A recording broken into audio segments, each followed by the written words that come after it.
Vanity Fair by William Makepeace Thackeray. Chapter 39. A Cynical Chapter. Our duty now takes us back for a brief space to some old Hampshire acquaintances of ours, whose hopes respecting the disposal of their rich kinswoman's property were so woefully disappointed. After counting upon £30,000 from his sister, it was a heavy blow to Bute Crawley to receive but 5, out of which sum, when he had paid his own debts and those of Jim, his son at college, a very small fragment remained to portion off his 4 plain daughters. Mrs. Bute never knew, or at least never acknowledged, how far her own tyrannous behaviour had tended to ruin her husband. All that woman could do, she vowed and protested, she had done. Was it her fault if she did not possess those sycophantic arts which her hypocritical nephew, Pitt Crawley, practised? She wished him all the happiness which he merited out of his ill-gotten gains. "At least the money will remain in the family," she said charitably. "Pitt will never spend it, my dear, that is quite certain, for a greater miser does not exist in England, and he is as odious, though in a different way, as his spendthrift brother, the abandoned Rawdon." So Mrs. Bute, after the first shock of rage and disappointment, began to accommodate herself as best she could to her altered fortunes, and to save and retrench with all her might. She instructed her daughters how to bear poverty cheerfully, and invented 1,000 notable methods to conceal or evade it. She took them about to balls and public places in the neighbourhood with praiseworthy energy. Nay, she entertained her friends in a hospitable, comfortable manner at the rectory, and much more frequently than before dear Miss Crawley's legacy had fallen in. From her outward bearing, nobody would have supposed that the family had been disappointed in their expectations, or have guessed from her frequent appearance in public how she pinched and starved at home. Her girls had more milliner's furniture than they had ever enjoyed before. They appeared perseveringly at the Winchester and Southampton assemblies. They penetrated to Cowes for the race balls and regatta gaieties there, and their carriage, with the horses taken from the plough, was at work perpetually, until it began almost to be believed that the 4 sisters had had fortunes left them by their aunt, whose name the family never mentioned in public, but with the most tender gratitude and regard. I know no sort of lying which is more frequent in Vanity Fair than this, and it may be remarked how people who practice it take credit to themselves for their hypocrisy, and fancy that they are exceedingly virtuous and praiseworthy, because they are able to deceive the world with regard to the extent of their means. Mrs. Bute certainly thought herself one of the most virtuous women in England, and the sight of her happy family was an edifying one to strangers. They were so cheerful, so loving, so well educated, so simple. Martha painted flowers exquisitely, and furnished half the charity bazaars in the county. Emma was a regular county bulbul, and her verses in the Hampshire Telegraph were the glory of its poet's corner. Fanny and Matilda sang duets together, Mamma playing the piano, and the other 2 sisters sitting with their arms round each other's waists and listening affectionately.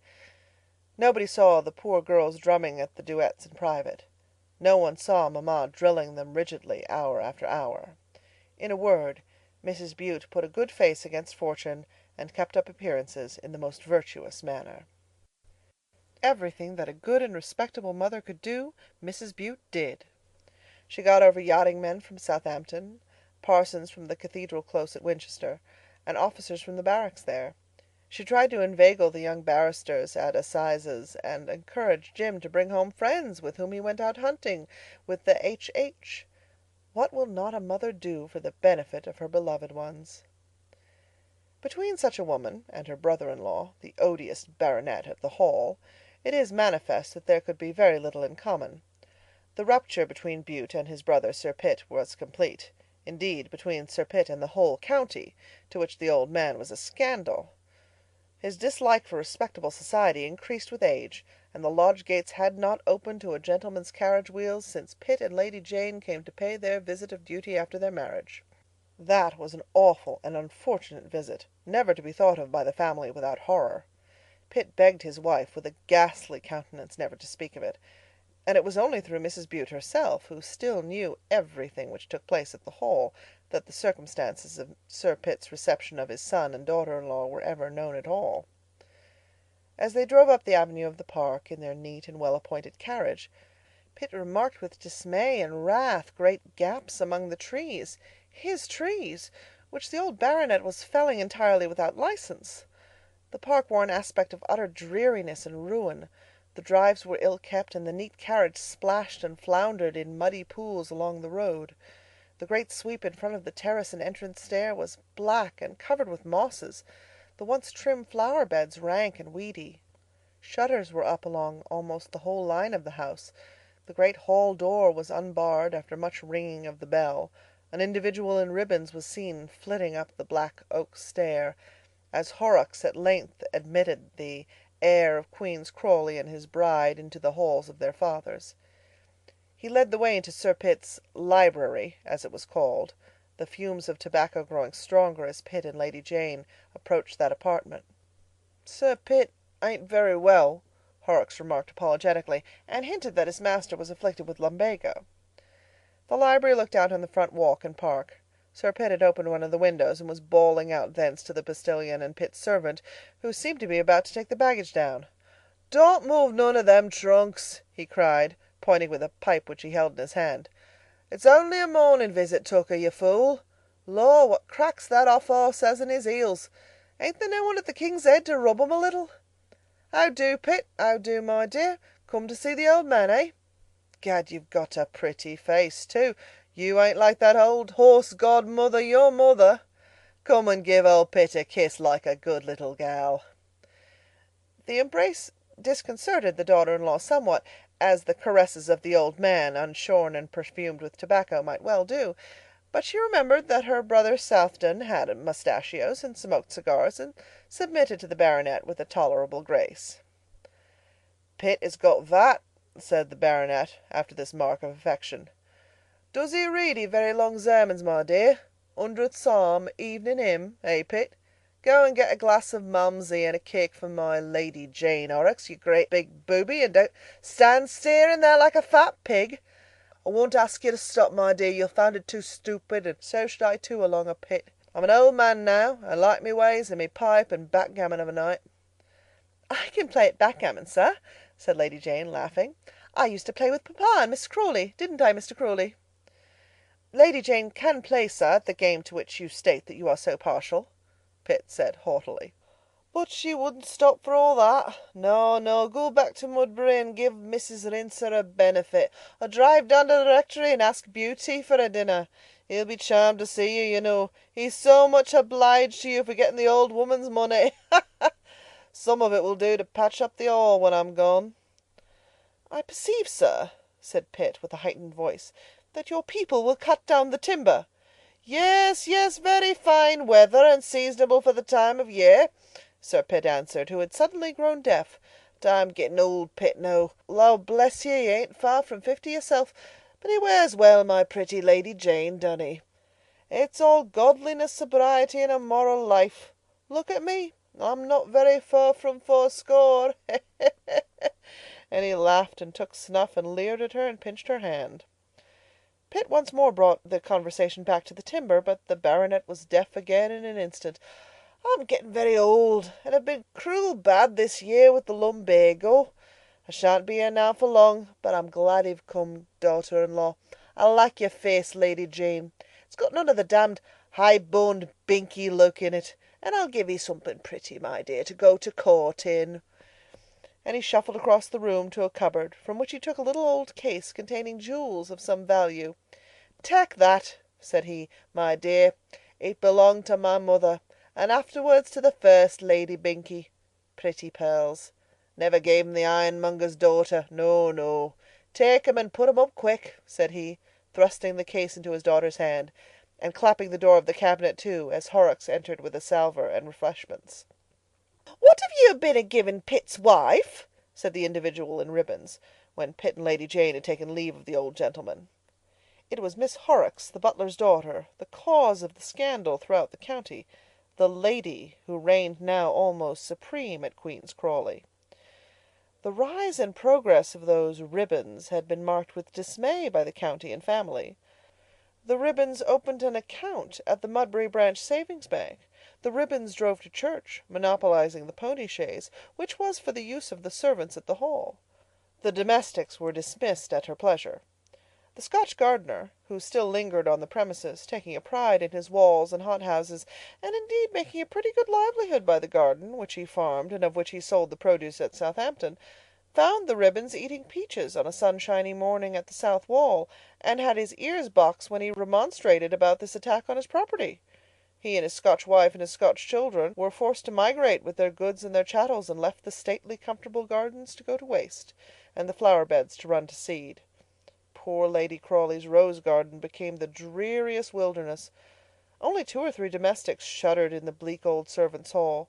The stables and offices were vacant and shut up and half ruined. Sir Pitt lived in private, and boozed nightly with Horrocks, his butler or house steward, as he now began to be called, and the abandoned Ribbons. The times were very much changed since the periods when she drove to Mudbury in the spring cart and called the small tradesmen "sir." It may have been shame, or it may have been dislike of his neighbours, but the old cynic of Queen's Crawley hardly issued from his park gates at all now. He quarrelled with his agents, and screwed his tenants by letter. His days were passed in conducting his own correspondence.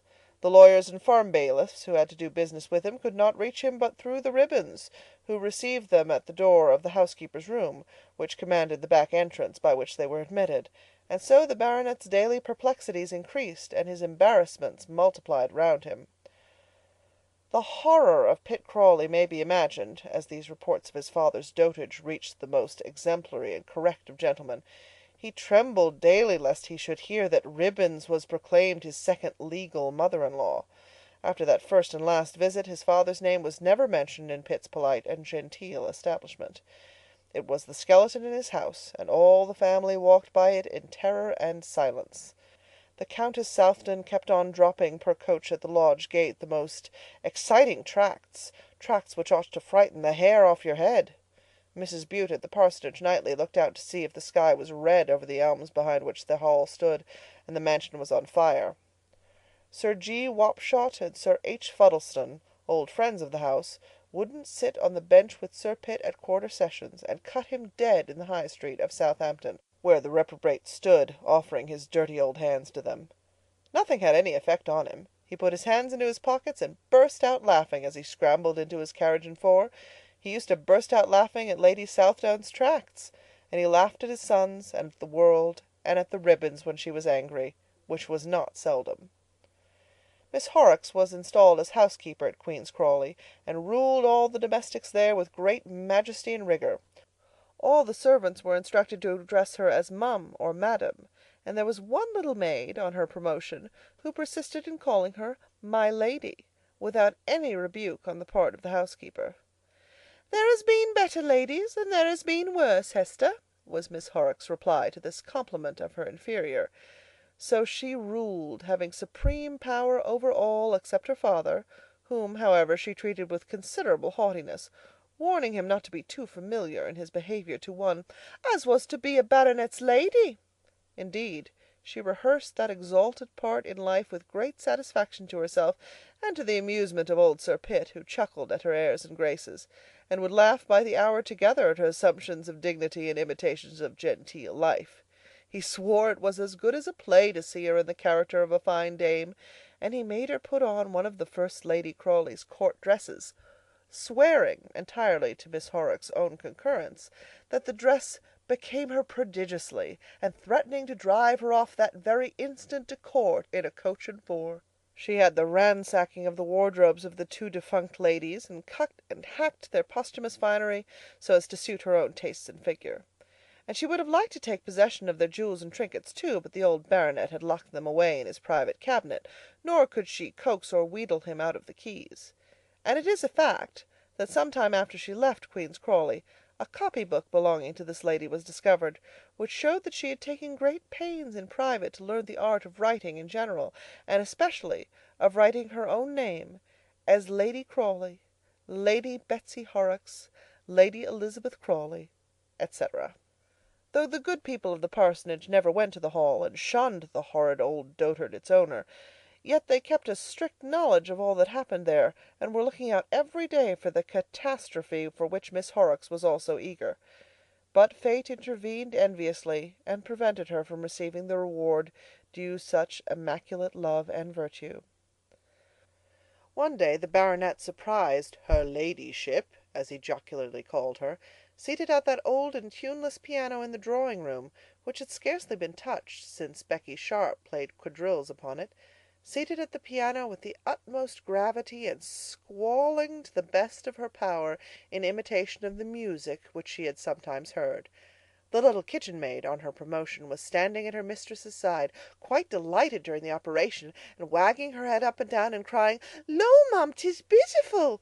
just like a genteel sycophant in a real drawing-room. This incident made the old baronet roar with laughter as usual. He narrated the circumstance a dozen times to Horrocks in the course of the evening, and greatly to the discomfiture of Miss Horrocks. He thrummed on the table as if it had been a musical instrument, and squalled in imitation of her manner of singing. He vowed that such a beautiful voice ought to be cultivated, and declared she ought to have singing masters, in which proposals she saw nothing ridiculous. He was in great spirits that night, and drank with his friend and butler an extraordinary quantity of rum and water. At a very late hour, the faithful friend and domestic conducted his master to his bedroom. Half an hour afterwards there was a great hurry and bustle in the house. Lights went about from window to window in the lonely, desolate old hall, whereof but 2 or 3 rooms were ordinarily occupied by its owner. Presently a boy on a pony went galloping off to Mudbury, to the doctor's house there, and in another hour, by which fact we ascertain how carefully the excellent Mrs. Bute Crawley had always kept up an understanding with the great house, that lady in her clogs and calash, the Reverend Bute Crawley, and James Crawley, her son, had walked over from the rectory through the park, and had entered the mansion by the open hall door. They passed through the hall and the small oak parlor, on the table of which stood the 3 tumblers and the empty rum bottle which had served for Sir Pitt's carouse, and through that apartment into Sir Pitt's study, where they found Miss Horrocks, of the guilty ribbons, with a wild air, trying at the presses and escritoires with a bunch of keys. She dropped them with a scream of horror, as little Mrs. Bute's eyes flashed out at her from under her black calash. "Look at that, James and Mr. Crawley!"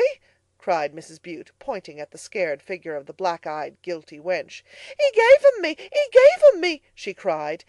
"Gave 'em you, you abandoned creature!" screamed Mrs. Bute. "Bear witness, Mr. Crawley, we found this good-for-nothing woman in the act of stealing your brother's property, and she will be hanged, as I always said she would." Betsy Horrocks, quite daunted, flung herself down on her knees, bursting into tears. But those who know a really good woman are aware that she is not in a hurry to forgive, and that the humiliation of an enemy is a triumph to her soul. "Ring the bell, James," Mrs. Bute said. "Go on ringing till the people come." The 3 or 4 domestics resident in the deserted old house came presently at that jangling and continued summons. "Put that woman in the strong room," she said. "We caught her in the act of robbing Sir Pitt. Mr. Crawley, you'll make out her committal, and Beddoes, you'll drive her over in the spring cart in the morning to Southampton Jail." "My dear," interposed the magistrate and rector, "she's only—" "Are there no handcuffs?" Mrs. Bute continued, stamping in her clogs. "There used to be handcuffs. Where's the creature's abominable father?" "He did give 'em me," still cried poor Betsy. "Didn't he, Hester? You saw Sir Pitt, you know you did give 'em me ever so long ago, the day after Mudbury Fair. Not that I want 'em, take 'em if you think they ain't mine." And here the unhappy wretch pulled out from her pocket a large pair of paste shoe buckles, which had excited her admiration, and which she had just appropriated out of one of the bookcases in the study, where they had lain. "Law, Betsy, how could you go for to tell such a wicked story?" said Hester, the little kitchen maid late on her promotion. "And to Madame Crawley, so good and kind, and his reverence," with a curtsy. "And you may search all my boxes, mum, I'm sure, and here's my keys as I'm an honest girl, though of poor parents and work house bred, and if you find so much as a beggarly bit of lace or a silk stocking out of all the gowns as you've got the picking of, may I never go to church again." "Give up the keys, you hardened hussy," hissed out the virtuous little lady in the calash. "And here's a candle, mum, if you please, mum. I can show you a room, mum, and the press in the housekeeper's room, mum, where she keeps heaps and heaps of things, mum," cried out the eager little Hester, with a profusion of curtsies. "Hold your tongue, if you please. I know the room which the creature occupies perfectly well. Mrs. Brown, have the goodness to come with me, and Beddoes, don't you lose sight of that woman," said Mrs. Bute, seizing the candle. Mr. Crawley, you had better go upstairs and see that they are not murdering your unfortunate brother." And the calash, escorted by Mrs. Brown, walked away to the apartment which, as she said truly, she knew perfectly well. Bute went upstairs and found the doctor from Mudbury with the frightened Horrocks over his master in a chair. They were trying to bleed Sir Pitt Crawley. With the early morning, an express was sent off to Mr. Pitt Crawley by the rector's lady, who assumed the command of everything, and had watched the old baronet through the night. He had been brought back to a sort of life. He could not speak, but seemed to recognize people. Mrs. Bute kept resolutely by his bedside. She never seemed to want sleep, that little woman, and did not close her fiery black eyes once, though the doctor snored in the armchair. Horrocks made some wild efforts to assert his authority and assist his master, but Mrs. Bute called him a tipsy old wretch, and bade him never show his face again in that house, or he should be transported like his abominable daughter. Terrified by her manner, he slunk down to the oak parlor where Mr. James was, who, having tried the bottle standing there and found no liquor in it, ordered Mr. Horrocks to get another bottle of rum, which he fetched with clean glasses, and to which the rector and his son sat down, ordering Horrocks to put down the keys at that instant and never to show his face again. Cowed by this behavior, Horrocks gave up the keys, and he and his daughter slunk off silently through the night and gave up possession of the house of Queen's Crawley. End of chapter 39.